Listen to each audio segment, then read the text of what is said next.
जी कुछ एमसीक्यूज कर लेते हैं। First MCQ, point out the false statement. हमने वो स्टेटमेंट बतानी है जो कि गलत है, फॉल्स है। भाई every divergent sequence is unbounded. हर डाइवर्जेंट सीक्वेंस होती है वो अनबाउंडेड होती है?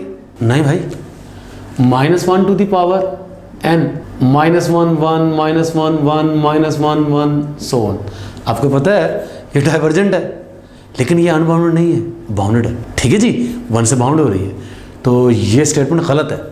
गलत है लेकिन हमारे लिहाज से ठीक है क्योंकि हमने फॉल्स स्टेटमेंट बतानी थी। तो ये आपकी बिल्कुल सही ऑप्शन है। अगर यहाँ पर लिखा होता नन ऑफ दिस की बजाय ऑल ऑफ दिस तो मैं फौरी तौर पर इसको टिक ना कर देता, ना भैया ना, क्योंकि मैं बाकियों को भी चेक करता कि हो सकता था वो भी गलत होती। क्योंकि यहाँ पे ऑल ऑफ दिस की ऑप्शन नहीं है, नन ऑफ दिस की ऑप्शन है, या बोथ ए एंड बी इस टाइप की ऑप्शन नहीं है, लिहाजा मैंने फौरी तौर पर टिक कर दिया उसको। लेकिन हमने बाकी ऑप्शंस को भी चेक करना है कि वो क्यों सही है। Every decreasing sequence may not be bounded, जाहिर है। ये ले ले -1 -2 -3 -4 सो ऑन, डिक्रीज कर रही है भाई, है ना, डिक्रीज कर रही है, लेकिन ये बाउंडेड नहीं है।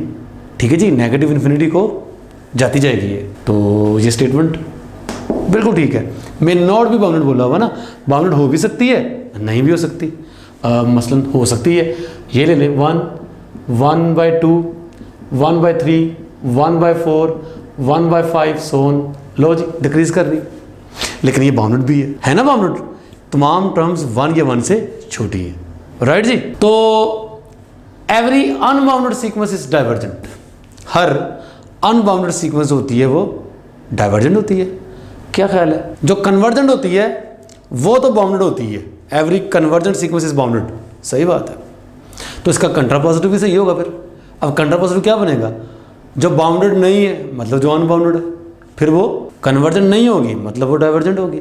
तो every unbounded sequence is divergent, ये बात बिल्कुल ठीक है, लेकिन हमारी ऑप्शन के लिहाज से गलत है क्योंकि हमने वो बतानी थी जो गलत है, तो वो ये गलत थी, राइट जी।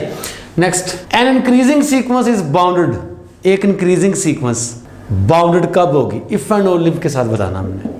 अच्छा जी, हमने रिजल्ट पढ़ा था कि every monotonically increasing sequence which is bounded it is convergent, और वो किसको कन्वर्ज करती है? अपने सुप्रीमम को।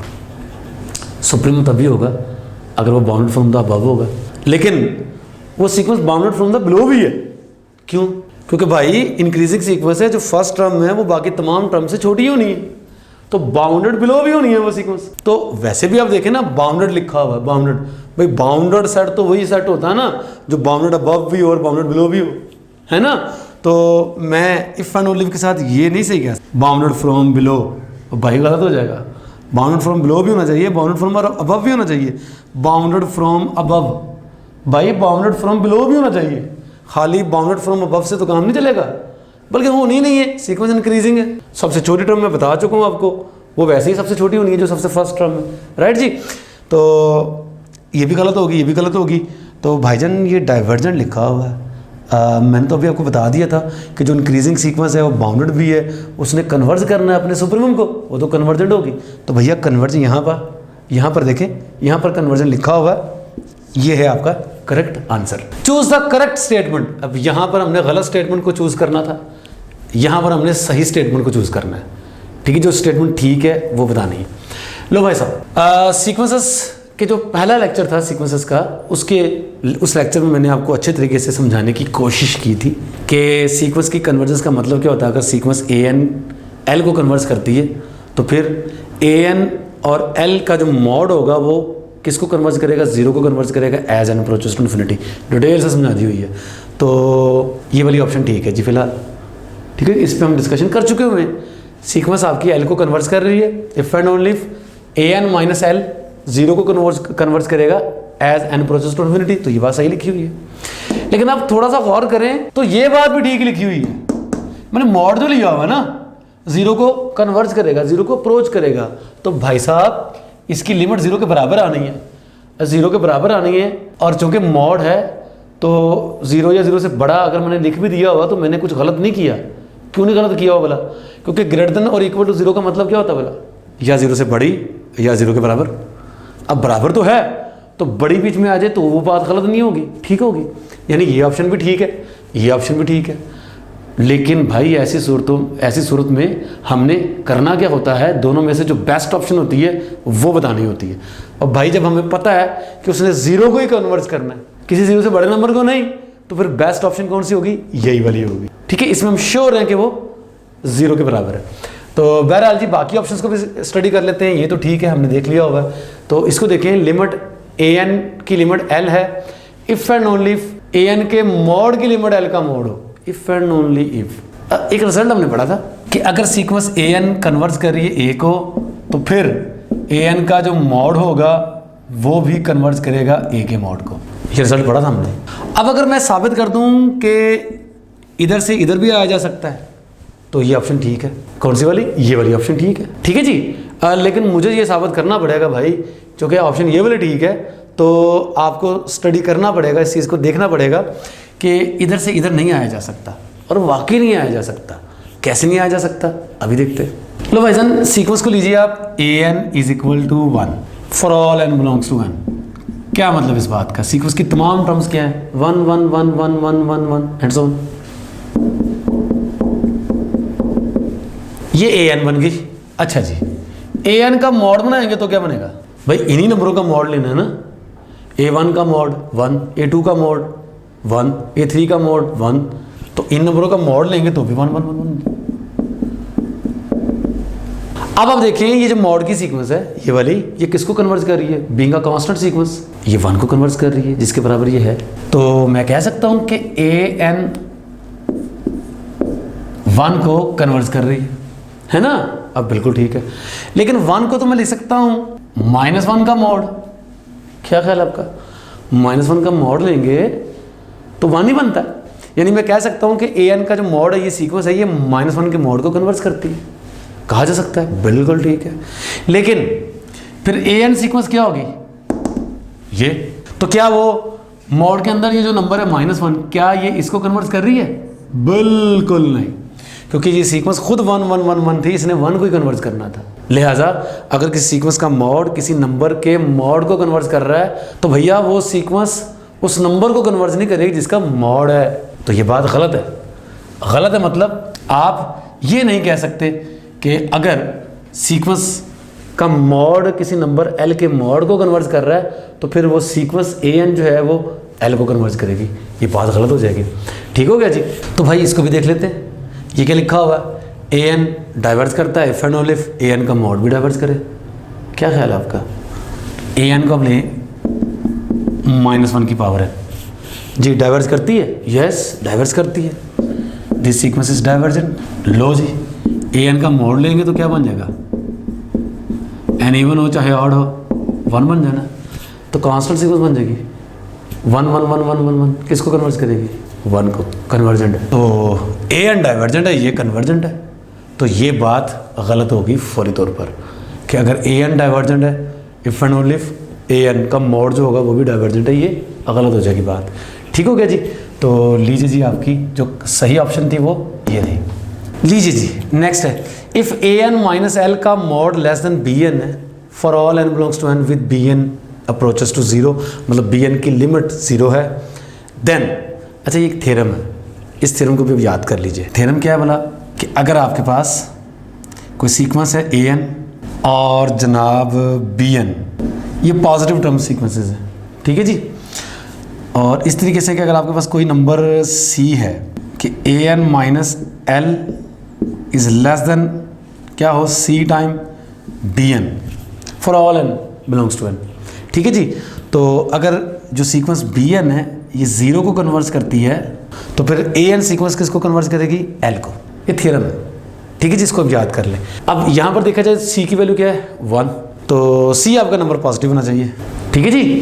तो an माइनस l का जो मॉड है वो less than c time bn है, c की वैल्यू इस वक्त 1 समझ लें आप, और bn जो सीक्वेंस है वो 0 को कन्वर्ट कर रही है, उसने कहा हुआ है, राइट। तो an सीक्वेंस किसको कन्वर्ट करनी चाहिए, l को। ये ऑप्शन ठीक है, ठीक है। लेकिन बाकी ऑप्शंस को देख लेते हैं। यहाँ अगर कहता है an 0 को कन्वर्ट करे, भाई an ने l को कन्वर्ट करना है, और l अगर 0 ना हुआ फर्ज कर लें एल 1 है, तो फिर तो ये 1 को कन्वर्ट करेगी, 0 को कन्वर्ट नहीं करेगी। अलबत्ता अगर एल ही 0 है तो फिर ये ठीक होगा, लेकिन हर हाल में ये ठीक नहीं है। ए एन की लिमिट नेगेटिव होगी, बिल्कुल नहीं। ए एन की लिमिट नेगेटिव क्यों है? हाँ नेगेटिव भी हो सकती है अगर एल की जगह -1 होगा तो, लेकिन कुछ कहा नहीं जा सकता। 1 होगी तो पॉजिटिव है, ये बात भी गलत होगी। ए एन की लिमिट 0 नहीं है, और भाई ठीक है एल को अगर 1 ले लेंगे तो लिमिट 0 नहीं 1 है, लेकिन एल की जगह 0 भी हो सकता है। तो हो सकता है कि वो ए एन की जो लिमिट है वो 0 हो या ना हो, कुछ कहा नहीं जा सकता। अल्टीमेटली जो यहाँ पर नंबर होगा वही नंबर को कन्वर्ट करेगी सीक्वेंस कौन सी? A N. ठीक है जी, तो ये आपकी ऑप्शन बिल्कुल ठीक है। नेक्स्ट क्वेश्चन है जी, ए एन सीक्वेंस है, बी एन सीक्वेंस है, दोनों सीक्वेंसेस का प्रोडक्ट किसको कन्वर्ट कर रहा है? 0 को कन्वर्ट कर रहा है। और हमने बताना है इनमें से कौन सी ऑप्शन ठीक है। ऑप्शन ए में देखें, दोनों ही सीक्वेंसेस 0 को कन्वर्ट करनी चाहिए। ए एन सीक्वेंस 0 को कन्वर्ट नहीं कर रही, बी एन 0 को कर रही है। दोनों में से एक सीक्वेंस, कम से कम एक सीक्वेंस 0 को कन्वर्ट करनी चाहिए। यहाँ पर ये लिखा हुआ है, यहाँ एंड है मतलब दोनों 0 को कन्वर्ट करें, यहाँ और है दोनों में से एक, और नन की ऑप्शन है। आम हालात में जब देखिए रियल नंबर्स की बात करें तो दो नंबरों का प्रोडक्ट 0 तभी होता है जब दोनों में से कम एक 0 के बराबर हो। अब इस हिसाब से चले तो हमें ये वाली ऑप्शन ठीक नज़र आ रही है, लेकिन सीक्वेंसेस में ऐसा नहीं है। एक्चुअली हमने दो सीक्वेंसेस का प्रोडक्ट हमें गिवन है कि वो 0 को कन्वर्ट कर रहा है, तो ज़रूरी नहीं है कि दोनों में से कोई एक सीक्वेंस 0 को कन्वर्ट करे, ये ज़रूरी नहीं है। आइए इसकी एग्जाम्पल देखते हैं। एक सीक्वेंस ले लें ए एन, कैसे डिफाइन करें इसको? 1 ले लें, इफ़ एन इज़ इवन। 0 ले लें, इफ़ एन इज़ ऑड। यानी ए एन है सीक्वेंस हमारे पास, एन नेचुरल नंबर है, नेचुरल नंबर इवन भी हो सकता है ऑड भी हो सकता है। इवन है तो 1 आंसर, ऑड है तो 0 आंसर। सीक्वेंस दूसरी सीक्वेंस बी एन बना लें, इसको उलट कर लें, यहाँ 0 कर लें, इफ़ एन इज़ इवन, और यहाँ 1 कर लें, इफ़ एन इज़ ऑड। अब आप इस सीक्वेंस को देखें, ये किसको कन्वर्ट कर रही है? भाई ये सीक्वेंस ऑसिलेटरी है, ठीक है जी। ये सीक्वेंस की लिमिट क्या बनेगी? एन इवन तो आंसर 1, एन ऑड तो आंसर 0। तो सीक्वेंस क्या बनाएंगे टर्म वाइज देखें तो 1 0, नो, एन इवन से 1 है, ऑड से 0, तो 0 1 पहला नेचुरल नंबर 1 ऑड होता है, 0 1 0 1 0 1 0 1 0 1 एंड सो ऑन। तो ये जो सीक्वेंस है ये ऑसिलेटरी सीक्वेंस है, इसकी लिमिट 0 2 2 कर रही है, राइट। तो कन्वर्जेंट नहीं है। इस तरह ये वाली सीक्वेंस में देखें, ये भी कन्वर्जेंट नहीं है, ये भी ऑसिलेटरी। तो दोनों का प्रोडक्ट बनाया जा ए एन बी एन, क्या बनेगा प्रोडक्ट? अगर एन इवन होगा तो यहाँ 1 है, यहाँ 0 है, ए एन 1 बी एन 0, तो प्रोडक्ट क्या बनेगा? 0। अगर एन ऑड होगा तो यहाँ 0 यहाँ 1, प्रोडक्ट तब भी क्या बनेगा? 0। तो दोनों सीक्वेंसेस का प्रोडक्ट क्या बन रहा है? 0। तो 0 एक कांस्टेंट सीक्वेंस बन जाएगी, यानी एन इवन होगा तब भी आंसर 0, एन ऑड होगा तब भी आंसर 0। तो कांस्टेंट सीक्वेंस किसको कन्वर्ट कर रही है? 0 को कन्वर्ट कर रही है। तो देखिए जो कंडीशन हमें गिवन थी कि ए एन बी एन दोनों का प्रोडक्ट 0 होना चाहिए, 0 को कन्वर्ट करना चाहिए, तो कर रहा है ना। कांस्टेंट सीक्वेंस 0 को कन्वर्ट करेगी, जबकि इन दोनों सीक्वेंसेस में से कोई भी सीक्वेंस 0 को कन्वर्ज नहीं कर रही। उल्टा ये कि दोनों की दोनों सीक्वेंसेस डाइवर्जेंट है। तो हम क्या कह सकते हैं जी? दोनों सीक्वेंसेस 0 को कन्वर्ज करनी चाहिए। वे कर भी सकती हैं, लेकिन हर हाल में नहीं ऐसा होगा। हमने एग्जाम्पल दे दी, काउंटर एग्जाम्पल, ठीक है। ये भी ऑप्शन गलत होगी, ये भी गलत होगी।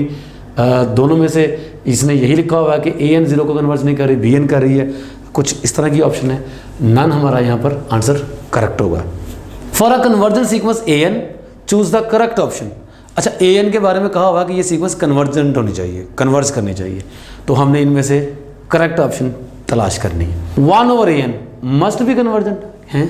अगर ए एन सीक्वेंस कन्वर्जेंट है, उसको उल्टा देंगे 1 ओवर ए एन और वो भी कन्वर्जेंट होगी? अब बिल्कुल नहीं। सीक्वेंस ले लें, a n is equal to 1 over n, ये कन्वर्जेंट है। किसको कन्वर्ज करती भला? 0 को। उल्टाएंगे 1 ओवर ए एन क्या बन जाएगी? एन बन जाएगी। तो 1 ओवर ए एन एन बन गई, तो ये क्या कन्वर्जेंट है? भैया ये डाइवर्जेंट है। This sequence properly diverges to infinity, right जी। तो कन्वर्जेंट नहीं है। तो चलिए जी, ये वाली ऑप्शन गलत होगी हमारी, ठीक है जी। 1 over n must be divergent, कहता है जी 1 over n must be divergent. Must be ठीक है, मैंने एक एग्जांपल ऐसी दे दी जिसमें 1 ओवर एन डाइवर्जेंट है, 1 ओवर ए एन डाइवर्जेंट है, जबकि ए एन कन्वर्जेंट थी, लेकिन ज़रूरी नहीं है हर हाल में ही ये डाइवर्जेंट होनी है। कैसे भाई, कांस्टेंट सीक्वेंस ले लें, एल हो जी 2 ले लें, ए एन 2 है तो कन्वर्जेंट है, बीइंग द कांस्टेंट सीक्वेंस किसको कन्वर्ज करेगी, 2 को ही। तो उल्टाएं जी, 1 ओवर ए एन क्या बन जाएगी, ये 1 ओवर 2 बन जाएगी, ये भी कांस्टेंट सीक्वेंस है, ये भी किसको कन्वर्ज करेगी, 1/2 को। कन्वर्जेंट है मतलब 1/2 को कन्वर्ज करेगी। तो भाई अगर एक सीक्वेंस कन्वर्जेंट है तो उसको उल्टा देने से ज़रूरी नहीं है कि उसने कन्वर्जेंट ही रहना है, वो डाइवर्जेंट भी हो सकती है, वो कन्वर्जेंट भी हो सकती है। ठीक है जी, यहाँ पर मैंने एग्जांपल दी डाइवर्जेंट की, यहाँ पर उल्टाने से भी वो कन्वर्जेंट रही। कांस्टेंट सीक्वेंस भी तो सीक्वेंस ही होती है, तो ये वाली ऑप्शन भी गलत होगी। 1 over n is bounded, 1 over n, अब अगर कोई सीक्वेंस कन्वर्जेंट है तो क्या उसका उलट लाजमी तौर पर बाउंडेड होना है, अब ये बताना हमें। तो इसके लिए कौन सी एग्जांपल दें जी, उल्टा देने से वो लाजमी तौर पर बाउंडेड बनेगी क्या, अब बिल्कुल नहीं। यही सीक्वेंस ले लो, a n is equal to 1 over n, 1 over n convergent है, 0 को कन्वर्ज करेगी, उल्टाओ, उल्टाने से एन बन जाएगी। ठीक है, वो अनबाउंड, वो कन्वर्जेंट नहीं थी, डाइवर्जेंस टू इन्फिनिटी थी, लेकिन वो अनबाउंडेड भी थी, लिहाजा ज़रूरी नहीं है कि सीक्वेंस कन्वर्जेंट है तो उसका रेसिप्रोकल सीक्वेंस बनेगी वो बाउंडेड होगी, ये बात भी बिल्कुल गलत होगी। अब एक ही ऑप्शन बचती है भाई, यकीनन वो ठीक होगी, चेक भी कर लें। 1 ओवर एन में भी डाइवर्जेंट हो भी सकती है और नहीं भी हो सकती, तो ये बात बिल्कुल ठीक है, मैं यहाँ पर आपको समझा चुका हूँ। यहाँ पर रेसिप्रोकल डाइवर्जेंट है जबकि यहाँ पर रेसिप्रोकल कन्वर्जेंट है, तो मे भी डाइवर्जेंट बोला ना, क्या उसने गलत कह दिया, बिल्कुल ठीक है जी। नेक्स्ट है जी, for a non zero sequence, यहाँ पर नॉन जीरो का मतलब समझना बहुत ज़रूरी है। नॉन जीरो सीक्वेंस कौन सी सीक्वेंस होती है, वो सीक्वेंस जिसकी कोई भी टर्म जीरो ना हो।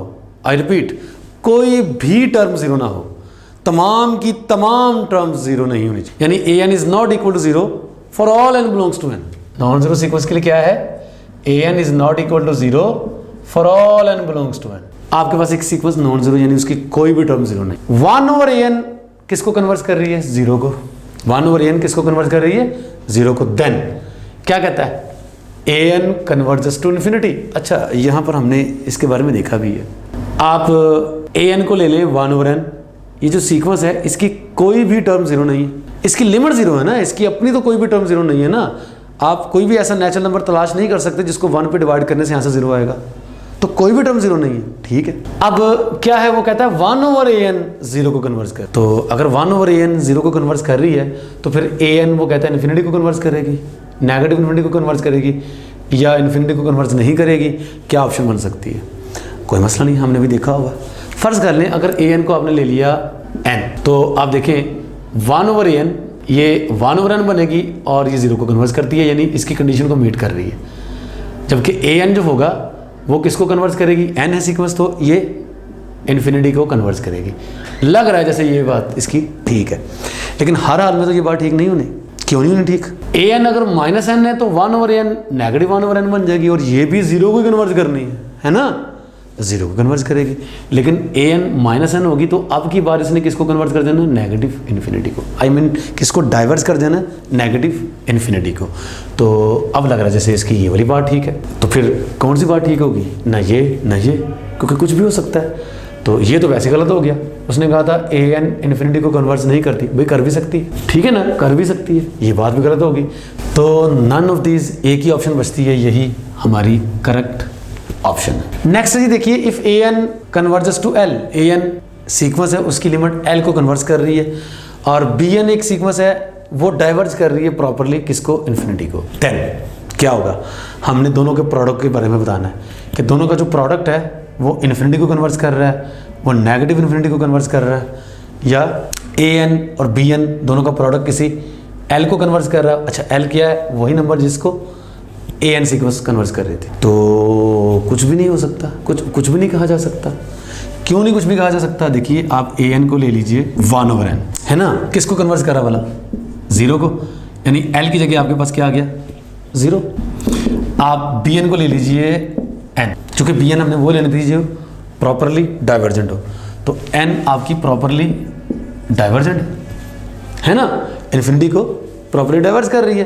तो व्हाट अबाउट द प्रोडक्ट, अगर आप ए एन को बी एन से मल्टीप्लाई करेंगे तो 1 ओवर एन को एन से करके मल्टीप्लाई किया आने वाला 1, तमाम नेचुरल नंबर्स n के लिए, और ये बन जाएगी कांस्टेंट सीक्वेंस। और कांस्टेंट सीक्वेंस किसको कन्वर्ट करती है? 1 को। तो यहाँ पर देखिए आप ऑप्शंस के हिसाब से an bn approaches to infinity, गलत होगी बात। नेगेटिव इन्फिनिटी, गलत होगी बात। हो भी सकता है, हो सकता है आपको ऐसी सीक्वेंसेस मिल जाएं जिनके लिए ये बात ठीक हो, लेकिन हमने जो सीक्वेंस की एग्जांपल दी उसके लिए बात गलत है, ठीक है ना। तो an bn approaches to l, l क्या है? जो यहाँ पर था, यहाँ पर हमारे पास l क्या है? जिसको an कन्वर्ट कर रही थी वो 0 था। तो an bn क्या 0 को कन्वर्ट कर रही है? नहीं, 0 को कन्वर्ट नहीं कर रही है, 1 को कन्वर्ट कर रही है। तो अगर यहाँ पर 0 आ जाता तो ये वाली ऑप्शन मुझे ठीक लगती। अभी फ़िलहाल मुझे इन एग्जाम्पल के हिसाब से ये वाली ऑप्शन भी ठीक नहीं लग रही।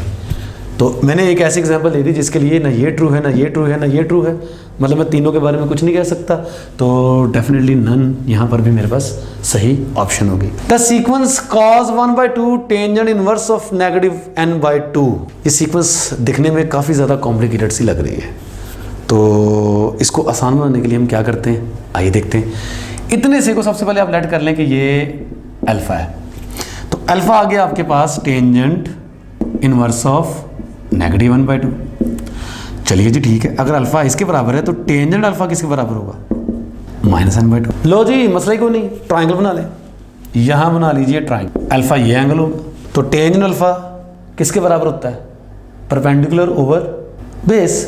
तो n ऊपर, यहाँ पर बेस, यहाँ पर 2। अब आप सोच रहे होंगे कि मैंने नेगेटिव क्यों लिया? लीजिए या ना लीजिए कोई फ़र्क नहीं पड़ता, मैं ट्रायंगल की साइड्स की बात कर रहा हूँ, पॉजिटिव लेनी है, इससे कोई फ़र्क नहीं पड़ता। अभी थोड़ा सा वेट कर लें। n2, तो ये हाइपोटेन्यूस निकाल लें, इसका क्या बनेगा? n² + 4, n² + 4। चलिए जी ठीक हो गया। अब यहाँ पर आ गया टेंजेंट इनवर्स ऑफ नेगेटिव 1/2 को मैंने अल्फ़ा बोल दिया, तो ये जो चीज़ है अब ये क्या बन जाएगी? cos 1/2 ये, और इसको मैंने अल्फ़ा बोल दिया हुआ, तो ये α/2 बन जाएगा, राइट। अब cos α/2 को मैंने वैल्यूएट करना है, तो मुझे सबसे पहले प्रॉपर्टी लगानी पड़ेगी, इसकी एक आइडेंटिटी है वो लगानी पड़ेगी। क्या है? प्लस या माइनस √1 + cos ऑफ α/2। एग्रीड? ये हाफ एंगल आइडेंटिटी है। इसका आंसर पॉजिटिव भी हो सकता है, नेगेटिव भी हो सकता है, लेकिन इस वक्त क्या होना है वो हमने भी देखना है। तो फिलहाल आप cos α यहाँ से निकालें ट्राइंगल से, क्या निकलेगा cos α? It is the base over hypotenuse. ये बन जाएगा आपके पास ±1 + 2 ओवर √of n² + 4 / 2। इसको थोड़ा सा सिंप्लीफाई कर लीजिए, थोड़ा सा सिंप्लीफाई करके ये क्या आएगा? ± √of 1/2 प्लस 2 से कट जाएगा, इस पे डिवाइड करेंगे तो आ जाएगा 1 ओवर √of n² + 4। ये आ जाएगा जनाब। चलिए जी, अब सबसे पहले मुझे ये साइन डिसाइड करना है कि इसका साइन पॉजिटिव आना है कि नेगेटिव आना है। उसके लिए मुझे क्या करना पड़ेगा अभी देखते हैं। Tangent inverse of negative n/2, फर्ज कर लें ये टेंजेंट इनवर्स ऑफ थीटा है, तो भैया इसकी रेंज क्या होती है? इसकी रेंज होती है बेचारे की -π/2 से लेकर π/2, यानी फर्स्ट और फोर्थ क्वाड्रेंट। लेकिन ये सारी की सारी वैल्यूज तो नहीं आ रही, यानी मैं ये नहीं कह सकता कि फर्स्ट और फोर्थ क्वाड्रेंट में जितने भी एंगल्स लाई करते हैं वो सारे के सारे आने। नहीं भाई, क्योंकि यहाँ पर इंटेग्रल वैल्यूज हैं तो सारी की सारी वैल्यूज नहीं आनी, जो भी आनी है आनी फर्स्ट और फोर्थ क्वाड्रेंट में, ठीक है जी। और वो n पे डिपेंड कर रही हैं, जो कि नेचुरल नंबर्स हैं, तो वो सारे के सारे नहीं आनी, जंपिंग वैल्यूज आनी है, लेकिन आनी फर्स्ट और फोर्थ में ही है। बहरहाल अब ये भी श्योर हो कि यहाँ पे नेगेटिव है, n नेचुरल नंबर है, नेचुरल नंबर हमेशा पॉजिटिव होता है, तो ये नेगेटिव नंबर है। तो नेगेटिव नंबरों के लिए टेंजेंट इनवर्स का आंसर नेगेटिव आना है कि पॉजिटिव आना है? भैया नेगेटिव आना है, तो नेगेटिव π/2 से लेकर 0 तक जवाब आएंगे, यानी π/2 मुझे यहाँ से डिलीट करके यहाँ पर 0 लिखना है। -π/2 से लेकर 0 तक सारे के सारे आंसर नहीं आने, मैं बता चुका हूँ, क्योंकि ये इंटेग्रल वैल्यूज है। तो ये बनता कौन सा क्वाड्रेंट है? ये चौथा क्वाड्रेंट बनता है। चौथे क्वाड्रेंट के सारे के सारे आंसर्स नहीं आने, अभी बता चुका हूँ, कुछ आने जो जंपिंग वैल्यूज है, जो इंटेग्रल वैल्यूज है, सीक्वेंस बन रही ना असल में, तो सारे के सारे आंसर नहीं आने। चलिए जी कुछ और देखते हैं। 1/2 बाहर मल्टीप्लाई भी हो रहा है, 1/2 को जब मल्टीप्लाई करेंगे तो क्या बन जाएगा भाई? 1/2 से मल्टीप्लाई करने से यहाँ पर 4 आ जाएगा, 0 का 0 रहेगा। तो देखा जा रहा है कि अब आधा चौथे क्वाड्रेंट का भी आधा हिस्सा, और उसमें भी सीक्वेंस की ये जंपिंग वैल्यूज बन जानी, ये वाली वैल्यू, ठीक है जी। अगर आप थोड़ा सा गौर करेंगे, समझने की कोशिश करेंगे, तो आपको समझ आ जाएगी। बहरहाल इतने से में हमारे ये सारे के सारे एंगल्स आने इतने से के, और ये फोर्थ क्वाड्रेंट बन रहा है, और फोर्थ क्वाड्रेंट में कॉस हमारा क्या होता है, पॉजिटिव होता है कि नेगेटिव होता है, पॉजिटिव होता है। तो इसका मतलब ये कि यहाँ पर नेगेटिव का तो कोई चांस है ही नहीं, राइट जी, ये सारे के सारे पॉजिटिव है जी। क्या फ़र्क पड़ता अगर यहाँ पर नेगेटिव होता और पॉजिटिव भी होता, यानी दोनों होते, तो मैं क्या कह सकता था, मैं इसके डिक्रीजिंग या इंक्रीजिंग होने के बारे में कुछ नहीं कह सकता था। अभी देखिए n नेचुरल नंबर है, n को मैंने बढ़ाना है, n को मैं जैसे जैसे बढ़ाता जाऊँगा तो ये नीचे वाली साइड बढ़ती जाएगी, 1/, छोटा होता जाएगा लेकिन आएगा कोई पॉजिटिव नंबर। अब n की जगह मैं 1 पुट करूँगा तो 1/2 में मैंने ये बड़ा नंबर जमा किया होगा, n की जगह 2 पुट करूँगा तो फिर 1/2 में मैंने एक छोटा नंबर जमा करना है, n की जगह मैं 3 पुट करूँगा तो 1/2 में मैंने और मज़ीद छोटा नंबर ऐड करना है। मतलब ये कि ये जो सीक्वेंस है ये हर बार मैंने 1/2 में छोटा नंबर ऐड करना है, तो ये सीक्वेंस क्या होगी, डिक्रीजिंग सीक्वेंस होगी। अगर ये पॉजिटिव साइन होगा तो, नेगेटिव साइन साथ में होता तो फिर मैं डिक्रीजिंग या इंक्रीजिंग के बारे में कुछ नहीं कह सकता। फिलहाल पॉजिटिव साइन है तो ये सीक्वेंस कौन नहीं है, डिक्रीजिंग होनी है। डिक्रीजिंग होगी या इंक्रीजिंग होगी, दोनों सूरतों में भैया मोनोटोनिक तो होगी ना, तो सीक्वेंस मोनोटोनिक है हमारी।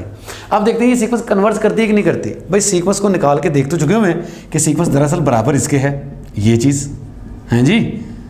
तो अब इसको ऑब्जर्व कर लो, इसकी लिमिट लेके चेक कर लो। भाई लिमिट लेंगे, as n approaches to infinity limit can be shifted inside the power, limit इसके अंदर चली जाएगी पावर के, और 1/2 पे लिमिट 1/2 आएगी, जबकि इतने से की लिमिट क्या आएगी, 0। तो बचेगा 1/2 + 0, 1/2 का स्क्वायर रूट 1/√2। यानी ये जो सीक्वेंस है ये किसको कन्वर्ट कर रही है, 1/√2। यानी ये सीक्वेंस किसको कन्वर्ट कर रही है, 1/√2। कन्वर्जेंट है, कन्वर्जेंट है भाई। और कौन सी है जी, मोनोटोनिक। हालांकि मोनोटोनिकली डिक्रीजिंग थी, लेकिन फिलहाल डिक्रीजिंग या इंक्रीजिंग की यहाँ पर ऑप्शन नहीं है, तो मैं इसे मोनोटोनिकली कह सकता हूँ कन्वर्जेंट है। बहरहाल जी ऑप्शन ए को देखिए, मोनोटोनिक एंड कन्वर्जेंट, ये ठीक है जी ऑप्शन। हो सकता है इससे बेस्ट ऑप्शन मौजूद हो, कौन सी वाला best option, decreasing and convergent, ठीक है ना, ये बेस्ट ऑप्शन होती। बहरहाल भी देखते हैं, monotonic and convergent, monotonic but not convergent. भाई कन्वर्जेंट नहीं है, ये तो गलत हो गया ना, ये तो कन्वर्जेंट है, right. Convergent but not monotonic, भाई मोनोटोनिक भी हम देख चुके हुए हैं, ये बात भी गलत हो गई। नाइदर मोनोटोनिक नॉर कन्वर्जेंट, ना तो कन्वर्जेंट ना मोनोटोनिक, ये भी गलत हो गया भाई। तो एक ही ऑप्शन बचती है। अलबत्ता अगर किसी ऑप्शन में डिक्रीजिंग एंड कन्वर्जेंट होती तो फिर वो वाली ऑप्शन इससे ज़्यादा बेस्ट होती, फिर मैं उसको क्लिक, राइट जी। नेक्स्ट क्वेश्चन है, an सीक्वेंस है वो कन्वर्ज कर रही है, then an is necessarily bounded, unbounded, decreasing. यार कमाल है, ये तो बड़ी आसान सी बात है। जो कन्वर्जेंट सीक्वेंस होती है वो बाउंडेड भी होती है, तो बाउंडेड की ऑप्शन है, तो मेरा नहीं ख्याल है कि किसी और ऑप्शन की तरफ जाने को हमारा दिल भी करेगा। अनबाउंडेड तो हो ही नहीं सकती क्योंकि बाउंडेड, तो ये ऑप्शन तो गई।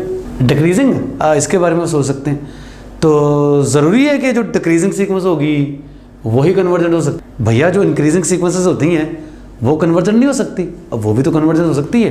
अब bounded monotonically increasing sequences convergence to their supremum, है ना, तो इंक्रीजिंग सीक्वेंसेस भी कन्वर्जेंट हो सकती हैं, तो ये वाली ऑप्शन भी गलत हो गई। ठीक है जी, बाउंडेड आपको ऑप्शन मिल गई। तो if an bn are divergent sequences, an और bn दोनों डाइवर्ज करते, देन दोनों के सम के बारे में क्या कहा जा सकता है, क्या लगता है आपको? अच्छा, ये रिजल्ट्स भी हैं कि सीक्वेंसेस की आप लिमिट लैदा कर सकते हो। भैया वो रिजल्ट तब बने हैं जब दोनों सीक्वेंसेस की लिमिट एग्जिस्ट करें, यानी दोनों सीक्वेंसेस कन्वर्जेंट हो, तो उनके सम के केस में दोनों की लिमिट सेपरेट की जा सकती है, यानी दोनों के सम की जो सीक्वेंस बनेगी वो किसको कन्वर्ज करेगी, दोनों के लिमिट्स के सम को। तो ये तब रूल है जब दोनों सीक्वेंसेस कन्वर्ज करें। यहाँ पर दोनों सीक्वेंसेस कह रहा है डाइवर्जेंट है, कन्वर्ज नहीं कर रही, डाइवर्जेंट है, तो उनके सम के बारे में अब कह सकते हैं, कुछ भी नहीं कह सकते। देखिए अगर आप an को ले लें n और bn को ले लें n का स्क्वायर, भाई दोनों ही डाइवर्जेंट है ना, ये भी प्रॉपर्ली डाइवर्ट कर रही है इन्फिनिटी को, ये भी प्रॉपर्ली डाइवर्ट कर रही है इन्फिनिटी को। दोनों का सम आप आसानी के साथ देख सकते हैं, दोनों का सम an + bn क्या बनेगा, n + n का स्क्वायर। ये भी बेचारी सीक्वेंस इन्फिनिटी को ही डाइवर्ज करेगी, तो ये ऑप्शन ठीक लग सकती है। लेकिन आप देखें, अगर मैं इसको n ले लूँ और इसको मैं नेगेटिव n ले लूँ, तो ये किसको डाइवर्ज करेगी, नेगेटिव इन्फिनिटी को। जबकि अब की बार मैं दोनों को ऐड करूंगा तो एक n है दूसरा नेगेटिव n, क्या जवाब आ जाएगा, 0। कांस्टेंट सीक्वेंस मान जाएगी और ये किसको कन्वर्ज करेगी, जीरो को कन्वर्ज करेगी। तो दोनों का सम जो है वो कन्वर्जेंट भी हो सकता है, कुछ नहीं कहा जा सकता। तो मेरा ख्याल है मे भी कन्वर्जेंट कन्वर्जन हो भी सकती है, कन्वर्जन नहीं भी हो सकती, तो ये वाली ऑप्शन आपकी ठीक होगी। मे भी का मतलब यही होगा कि मे भी कन्वर्जेंट, यार कन्वर्जन हो भी सकती है, नहीं भी हो सकती है। ऑफ कोर्स यहाँ पर कोई अहमियत नहीं है अगर an प्लस bn के बारे में लिखा हो कि मे भी कन्वर्जेंट और डाइवर्जेंट, लिखे या ना लिखे एक ही बात है। तो चलिए जी आगे बढ़ते हैं। The sequence a plus b into -1 की power n over n is, बड़ी आसानी से इसकी लिमिट निकल रही है। अगर आप n approaches to infinity limit लें तो यहाँ पर चाहे नेगेटिव पॉजिटिव दोनों ही बन सकते हैं, लेकिन नीचे n है तो लिमिट का आंसर क्या होगा, 0। यानी इतना ऐसा जो है सीक्वेंस का ये 0 को कन्वर्ट कर रहा है। तो लिमिट सेपरेट कर सकते हैं दोनों के केस में, क्योंकि इसकी लिमिट एग्जिस्ट कर रही है और इसकी लिमिट भी एग्जिस्ट कर रही है। यहाँ पर देखें कांस्टेंट है तो कांस्टेंट नंबर की लिमिट क्या होती है, वो खुद ही होती है ए को ये सीक्वेंस कन्वर्ट कर रही है हमारी। ये सीक्वेंस किसको कन्वर्ट कर रही है, ए को। 0 प्लस ए होता है। तो क्या ऑप्शन होगी जी हमारे पास, कन्वर्जेंट की ऑप्शन मौजूद है यहाँ पर। अच्छा जी, बाउंडेड की ऑप्शन भी मौजूद है। जो कन्वर्जेंट होती है वो बाउंडेड भी होती है। ये भी ऑप्शन ठीक है, ये भी ऑप्शन ठीक है। ये तो नहीं ठीक हो सकता ना, ये तो कह रहा है कि अनबाउंडेड है। भाई जो कन्वर्ज कर गया वो अनबाउंडेड कैसे हो सकती है, अनबाउंडेड होगी तो कन्वर्जन कभी नहीं होगी, है ना। तो डाइवर्जेंट के बारे में भी गलत कह दिया उसने, क्योंकि हमने तो साबित कर दिया कि वो कन्वर्ज करिए ए को। तो कन्वर्जन ठीक है, अन और बाउंडेड ठीक है। दोनों में से बेस्ट ऑप्शन कौन सी होगी। अच्छा, जो कन्वर्जेंट सीक्वेंस है वो बाउंडेड होती है, लेकिन जो बाउंडेड सीक्वेंस है वो जरूरत नहीं है वो कन्वर्जेंट है। अगर आप इसको टिक कर भी देंगे तो ठीक है ये ऑप्शन, लेकिन फिर इसके बारे में आप इसके सही या गलत होने के बारे में कुछ नहीं कह सकते। तो इसका मतलब ये कि ये बेस्ट ऑप्शन नहीं है। अगर आप इसको टिक कर देंगे तो ये फिर ऑटोमेटिकली सिलेक्ट होगी, राइट जी। तो इस वक्त बेहतरीन ऑप्शन जो है वो आपकी कन्वर्जेंट है जी। नेक्स्ट है, if a sequence oscillates finitely, उसके जो लिमिट्स जो आ रही हैं उसकी एक से ज़्यादा आ रही है, लेकिन एक हो सकता है एक से ज़्यादा ना भी हो, लेकिन जितनी भी होंगी फाइनाइट हो। तो एंड इज बाउंडेड, वो बाउंडेड भी हो। तो इस टाइप की सीक्वेंस की बेहतरीन एग्जांपल तो हमारे सामने मौजूद है, ये -1 to the power n, right. ये सीक्वेंस बाउंडेड है, कन्वर्जेंट नहीं है, इसकी लिमिट्स दो निकल रही है 1 और -1, ठीक है जी। तो then it is divergence to, divergent है लेकिन डाइवर्जेंस टू इन्फिनिटी तो नहीं है ना, ठीक है जी। तो ये ऑप्शन गलत। डाइवर्जेंस टू नेगेटिव इन्फिनिटी तो नहीं है ना, ये ऑप्शन भी गलत। तो neither infinity nor negative infinity, ये वाली बात बिल्कुल ठीक है।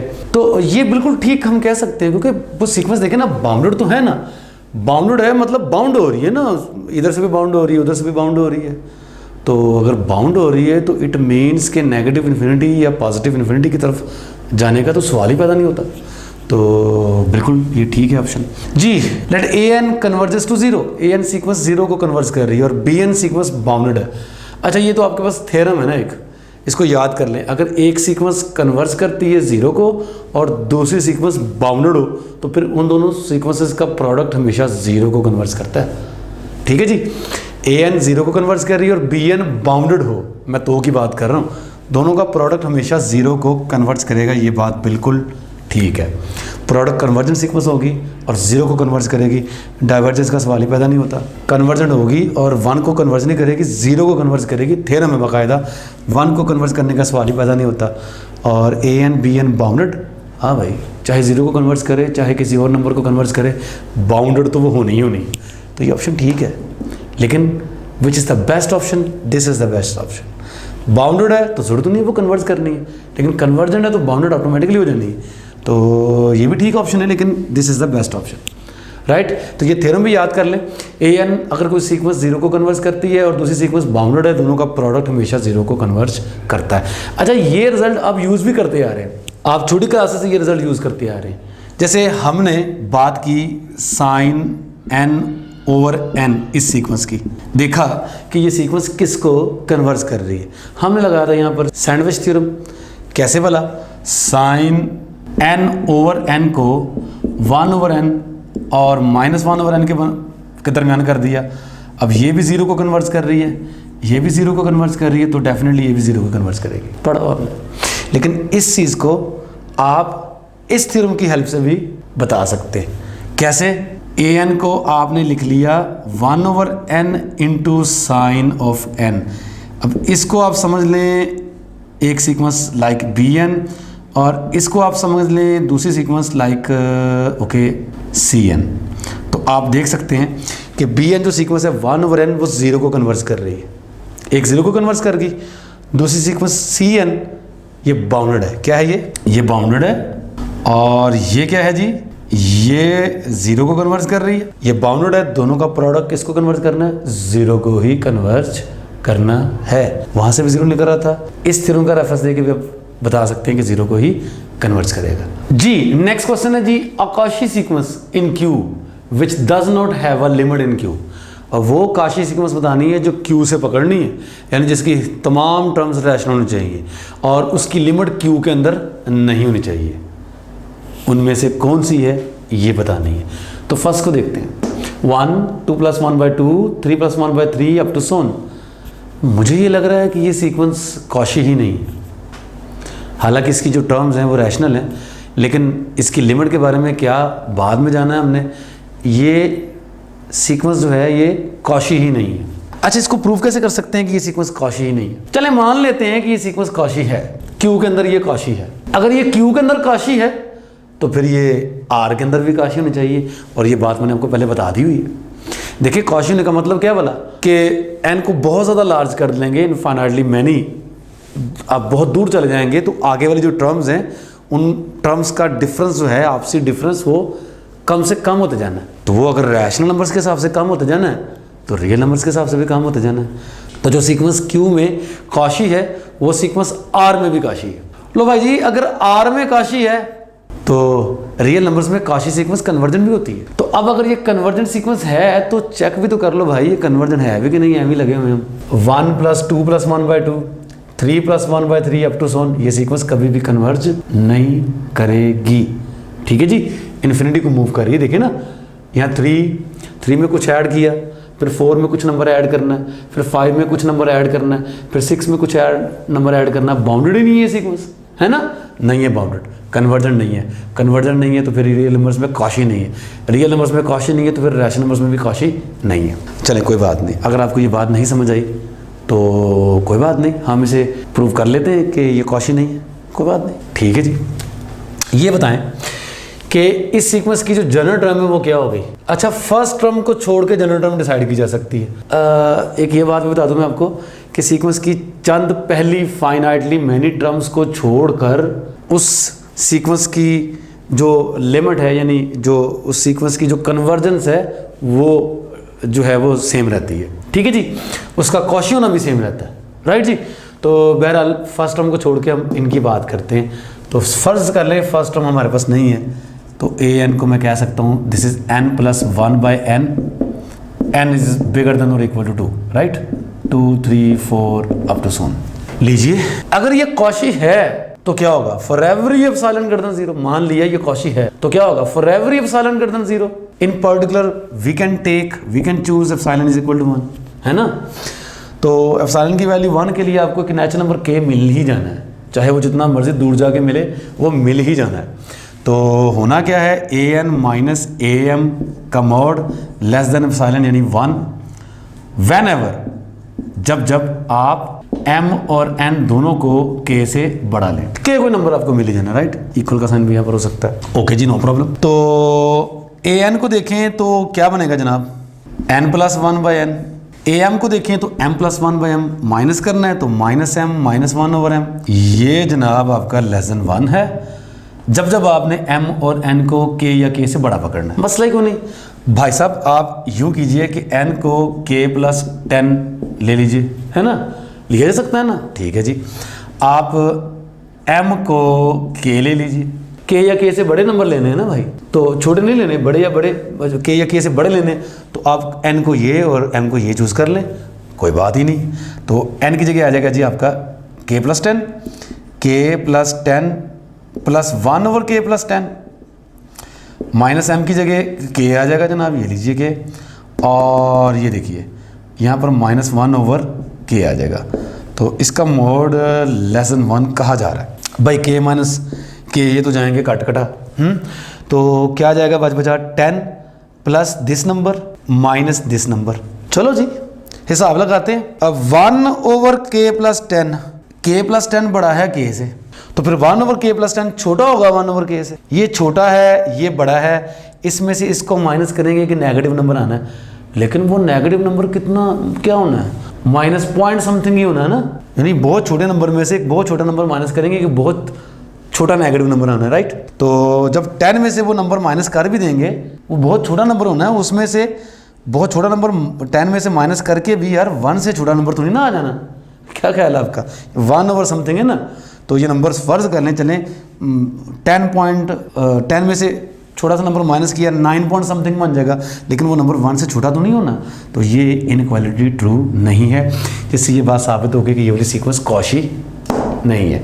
हमने उस सीक्वेंस की बात करनी जो कॉशी है, पहले तो वो कॉशी है, फिर उसकी लिमिट क्यू के अंदर नहीं है, ठीक है जी, तो ये कॉशी नहीं है, ये ऑप्शन गई। इसको देखें जी, सीक्वेंस क्यू से पकड़ी हुई है, तमाम टर्म्स रैशनल, हाँ जी रैशनल ही है, तो इसको देखते हैं जी। ये जो सीक्वेंस है ये क्यू से पकड़ी गई, यानी इसकी तमाम टर्म्स रैशनल ही हैं, ओके जी। तो रैशनल है, तो फिर हमने ये देखना है कि ये कॉशी है कि नहीं। ये कॉशी भी है, कॉशी क्यों है, क्योंकि ये कन्वर्जेंट है, कॉशी भी है।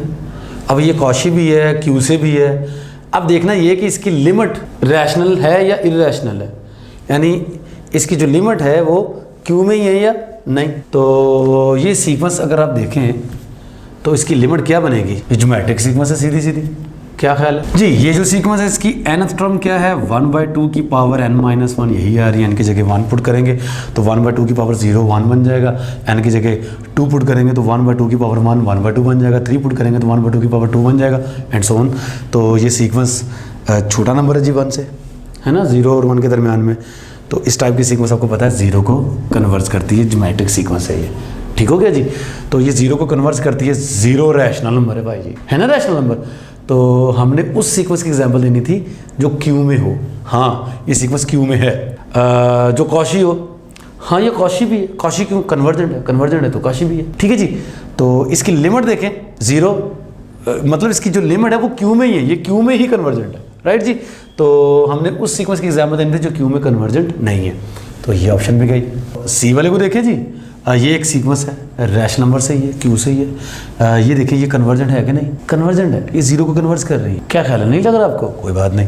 ए एन को अगर आप सीक्वेंस की फॉर्म में एन टर्म इसकी निकालें, क्या निकलेगी, 1 - 1 1/2 -1/2, आसानी के साथ देख सकते हैं आप कि अगर आपका n ऑड होगा तो आपने लेना है 2/n+1, और अगर आपका n इवन होगा तो आपने -2/n लेना है जी। पहला ऑड 1 पुट किया तो क्या बनेगा, 2/2 1, देखिए 1, अगला 2 इवन है, यहाँ पुट करेंगे 2/2 1 -1, फिर 3 पुट करने से ये बनना चाहिए, 3 इसमें पुट करेंगे क्योंकि 3 ऑड है, तो 3 + 1 4, 2/4 1/2, यही बन रहा है। आप चेक कर सकते हैं ये इसकी n टर्म है। अब हमने लिमिट अप्लाई करनी है, limit n approaches to infinity, बहुत लार्ज नंबरों के लिए या तो n इवन है या ऑड है, इवन होगा तो हम ये यूज़ करेंगे और इसकी लिमिट भी क्या निकलेगी 0, ऑड होगा n तो ये यूज़ करेंगे और इसकी लिमिट भी क्या निकलेगी 0।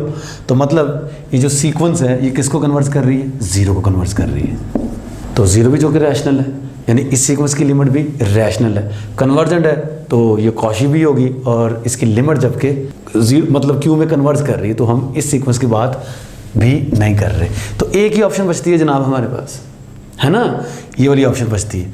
इस सीक्वेंस की जरा आप एन टर्म निकालें, क्या निकलेगी, फर्स्ट टर्म के लिए यहाँ 1 है, सेकंड टर्म के लिए 1 तो सब में ही है, फर्स्ट टर्म के लिए 1 का फैक्टोरियल है, 0 का फैक्टोरियल है, 1/0 का फैक्टोरियल, 0 का फैक्टोरियल भी 1 ही होता है, सेकंड टर्म के लिए 1 के फैक्टोरियल तक जा रहे हैं, थर्ड टर्म के लिए 3 के फैक्टोरियल तक जा रहे हैं। तो n टर्म में 1 + 1/1 का फैक्टोरियल प्लस 1/2 का फैक्टोरियल प्लस 1/3 का फैक्टोरियल, डेफिनेटली आप n टर्म में कहाँ तक जाएंगे, 1/n-1 तक के फैक्टोरियल के लिए जाएंगे। लेकिन जैसे ही आप इस पर लिमिट अप्लाई करेंगे, limit n approaches to infinity an, ये क्या बन जाएगा जनाब, 1 + 1/1 factorial plus 1/2 factorial plus 1/3 factorial plus up to so on, n approaches to infinity करेंगे तो इनफाइनाइटली मैनी टर्म्स आ जाएंगी, और ये नंबर ये दरअसल ये ई की ही डेफिनेशन है, यानी ये जो सीक्वेंस है ये ई को कन्वर्ज कर रही है, दिस सीक्वेंस कन्वर्जेस टू ई। और ई जो है ये रैशनल नंबर्स में शामिल नहीं है, यानी ये सीक्वेंस है रैशनल नंबर से ली गई, ये सारे रैशनल नंबर्स हैं, इसकी जो लिमिट है वो रैशनल नहीं है, कन्वर्जेंट है लेकिन इसकी लिमिट रैशनल में नहीं है, यानी कन्वर्जन इन आर है, कन्वर्जन इन क्यू नहीं है। लेकिन कन्वर्जन इन आर है तो कॉशी भी होगी फिर, है ना, कॉशी आर में है तो कॉशी क्यू में भी है, तो कॉशी सीक्वेंस है, क्यू से पकड़ी गई है और इसकी जो लिमिट है वो क्यू में नहीं है। तो हमने ऐसे ही किसी सीक्वेंस की एग्जांपल देनी थी, तो यही हमारा आंसर है। नेक्स्ट देखिए जी, स्टेटमेंट ए कहती है जी every Cauchy sequence is convergent in R. हाँ भाई ठीक है जी, Cauchy sequence convergent in R है जी, ठीक है जी, आर में देखना चाह रहे हैं हम, Cauchy sequence in are convergent होती है, ठीक है जी। और स्टेटमेंट बी क्या है, every Cauchy sequence in bounded in R, Cauchy sequence bounded भी होती है in R. Cauchy sequence R के अंदर कन्वर्जेंट होती है, किसी और स्पेस में हम नहीं कह सकते, जबकि कॉशी सीक्वेंस बाउंडेड हर स्पेस में होती है। बहरहाल आर के लिए ये दोनों स्टेटमेंट्स ठीक हैं, तो दोनों स्टेटमेंट ठीक है, तो आपको ये सीधी सीधी ऑप्शन मिल जाती है। नेक्स्ट है जी, a subsequence of n unbounded sequence, किसी अनबाउंडेड सीक्वेंस की सब सीक्वेंस के बारे में क्या कह सकते हैं। कोई सीक्वेंस होनी चाहिए जो क्या हो अनबाउंडेड, उसकी सब सीक्वेंस के बारे में क्या कह सकते हैं, सब सीक्वेंस के बारे में, सीक्वेंस अनबाउंडेड हो, सब सीक्वेंस बाउंडेड भी हो सकती है सब सीक्वेंस और अनबाउंडेड भी हो सकती है, कुछ भी नहीं कहा जा सकता। मिसाल के तौर पर एक एग्जांपल देखते हैं, ए एन एक सीक्वेंस बनाते हैं, सीक्वेंस ले रहे हैं हम n, okay, n if n is odd, चलिए जी, और 1/n कर लें इफ एन इज इवन, तो क्या बनेगी ये सीक्वेंस, ये सीक्वेंस बनेगी एन की जगह 1 पुट करेंगे तो 1 मिलेगा, एन की जगह 2 पुट करेंगे तो 2 चूँकि इवन है तो 1/2, 3 पुट करेंगे तो 3 जो कि ऑड है वो इसमें पुट करेंगे 3, फिर इस तरह हम देख सकते हैं 1/4, फिर 5, फिर 1/6, फिर 7, फिर 1/8 अप टू सोन, ये आपके पास सीक्वेंस बन रही है। अनबाउंडेड है, क्यों अनबाउंडेड है पहला, क्योंकि अब इन नंबरों को छोड़ दें, इन नंबरों को देखें 1, 3, 5, 7 अप टू सोन, ये बढ़ते ही जा रहे हैं, तो क्या हुआ ये नंबर छोटे छोटे आ रहे हैं। ये वाली सीक्वेंसेस जो फर्स्ट, थर्ड, फिफ्थ, 7 जो ये वाली हैं ऑड नंबर ऑफ जो टर्म्स हैं ये बढ़ती चली जा रही हैं, तो अनबाउंडेड सीक्वेंस है। तो sequence of n unbounded sequence, इसकी आपने सब सीक्वेंस बनानी है भाई। सब सीक्वेंस अगर आप ये वाली ले लें, दूसरी टर्म, चौथी टर्म, छठी टर्म, राइट जी, 8वीं टर्म, तो ये बाउंडेड है ना। लेकिन अगर सब सीक्वेंस लेनी है आप ये वाली ले लें, first, third, fifth, 7th and so on, तो ये अनबाउंडेड, तो कुछ भी नहीं कहा जा सकता। तो मे भी पहली ऑप्शन है मस्ट बी बाउंडेड, ज़रूरी तो नहीं है लाजमी बाउंडेड हो, मस्ट बी अनबाउंडेड, ज़रूरी तो नहीं है कि लाजमी अनबाउंडेड हो, may not be unbounded, bounded हो भी सकती है, बाउंडेड नहीं भी हो सकती, ये बात ठीक है। कन्वर्जेंस ऑलवेज, हमेशा कन्वर्जेंट है भाई, ये भी कुछ नहीं कहा जा सकता। इस वक्त देखें हमने ये वाली सब सीक्वेंस ली थी 1/2, 1/4, 1/6, 1/8 एंड सो ऑन, ये कन्वर्जेंट है, किसको कन्वर्ज कर रही है, 0 को। जबकि ये वाली सब सीक्वेंस ले लें 1, 3, 5, 7, तो बाउंडेड ही नहीं है, तो कन्वर्जन कहाँ से होगी, तो इसके बारे में भी कुछ नहीं कहा जा सकता, ये भी गलत होगी। तो भाई मे बी अनबाउंडेड, मे और मे नॉट बी अनबाउंडेड मतलब कुछ भी लिखा हो तो एक ही बात है। खाली वो ये भी कहता था मे बी अनबाउंडेड, तो भी ये बात उसकी तस्लीम की जा सकती थी।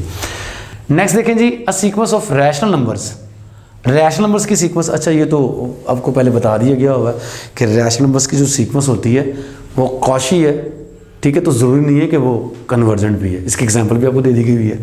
तो must converges to a rational number, ज़रूरी नहीं है। Must converges to an irrational number, must का मतलब ज़रूरी तो नहीं है, मतलब आप इस सीक्वेंस की बात करें 1, 1/2, 1/3, 1/4 अप टू सोन, तो ये रैशनल नंबर से पकड़ी गई है सीक्वेंस, ठीक है जी, और इसकी लिमिट 0 है, तो 0 इसकी जो लिमिट है वो भी रैशनली है, तो ज़रूरत नहीं है वो लाजमी रैशनली हो, ऐसा भी नहीं है।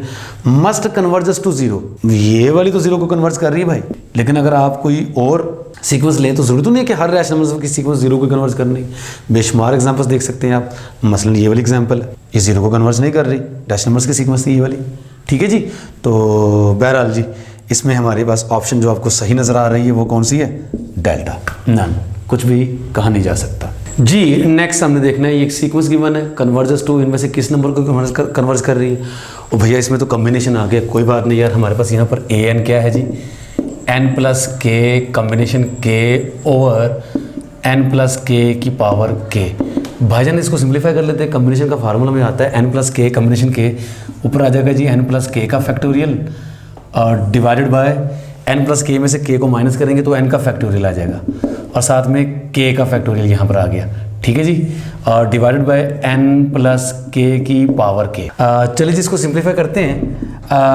n प्लस के का फैक्टोरियल है, नीचे n का फैक्टोरियल मैं कट करना चाह रहा हूँ तो मैं n प्लस के एक कम किया n प्लस के माइनस 1 एक कम किया -2 अप टू सोन। मैं कहाँ तक ब्रेक करूँगा, n का फैक्टोरियल मैंने कट करना है तो n के फैक्टोरियल तक ब्रेक करूँगा तो उसमें क्या आ जाएगा जी n plus k okay n plus 1 into n का फैक्टोरियल, ठीक है जी। एक एक कम कर करके मैं इसको ब्रेक करने जा रहा हूँ तो डिवाइडेड बाय n फैक्टोरियल नीचे k फैक्टोरियल नीचे और साथ में n प्लस के की पावर k लीजिए जी n फैक्टोरियल, तो n फैक्टोरियल से जाएगा कट कटा, बाकी k का फैक्टोरियल जाएगा यहाँ पर बच और यहाँ पर भी k है, यहाँ पर भी k का फैक्टोरियल है। k का फैक्टोरियल मुझे डिस्टर्ब नहीं करेगा, मुझे n के फैक्टोरियल डिस्टर्ब करना था। उसकी रीज़न क्या है, क्योंकि सीक्वेंस में जो कन्वर्स कर रही है आपको दिया जा रहा है, यानी पहले ये ज़हन में क्वेश्चन पैदा हो सकता था कि यहाँ पर वेरिएबल k है या n है,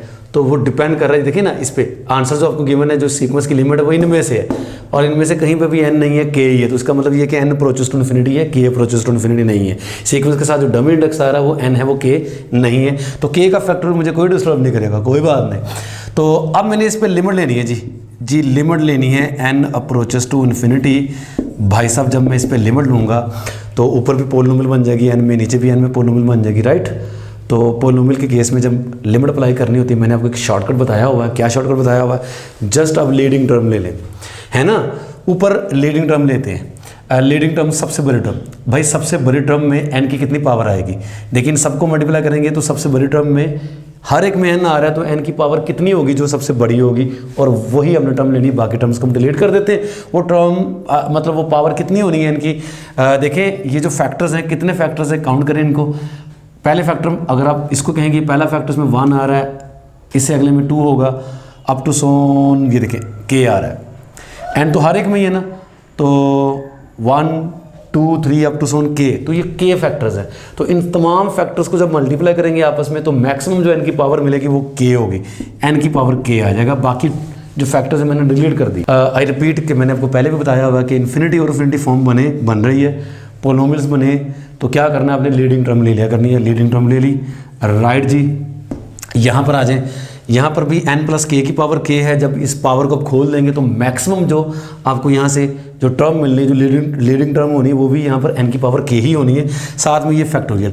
तो ये तो तमाम टर्म से मल्टीप्लाई होना है, तो हमने लीडिंग टर्म लेनी, उसके साथ भी ये मल्टीप्लाई होगा बेचारा, k का फैक्टोरियल एज इट इज़ और n की पावर k यहाँ पर ये भी आ जाएगा। हमने जस्ट लीडिंग टर्म्स ले लिए, बाकी टर्म्स को हमने छोड़ दिया है, ये कैंसिल आउट हो जाएगा। और जब आप इस पर लिमिट अप्लाई करेंगे तो आप देख सकते हैं 1/k का factorial as it is constant बच जाएगा। इस पर लिमिट अप्लाई करेंगे, ठीक है, मैं लिख नहीं रहा हूँ यहाँ के limit n approach to infinity है ऑफ कोर्स है, मैंने नहीं लिखा, कोई बात नहीं, हमें MCQ से गर्ज है। तो n अप्रोच टू इन्फिनिटी चूँकि ये कांस्टेंट है, तो आप देख सकते हैं कि ये जो सीक्वेंस है an किसको कन्वर्ट कर रही है, 1/k के फैक्टोरियल को। ऑप्शन आप देख सकते हैं कि डेल्टा ऑप्शन में 1/k का फैक्टोरियल आंसर आपका मौजूद है। नेक्स्ट देखते हैं जी, इन्फिनिटी निकालना है हमने इस सेट का। ये जो सेट है इसके अंदर जो एलिमेंट्स बन रहे हैं वो भी एक सीक्वेंस से जनरेट हो रहे हैं, राइट जी। an आपके पास जो सीक्वेंस है 2 की पावर n/n का फैक्टोरियल, ठीक है जी। देख सकते हैं आप कि ये जो सीक्वेंस है ये बाउंडेड है, ठीक है जी। चलिए अभी बाउंडेड को बाद में देखते हैं, पहले आप an+1 को an पे डिवाइड करके देखिए क्या आता है। तो 2 की पावर n+1/n+1 का फैक्टोरियल, नीचे 2 की पावर n/n का फैक्टोरियल आ जाएगा।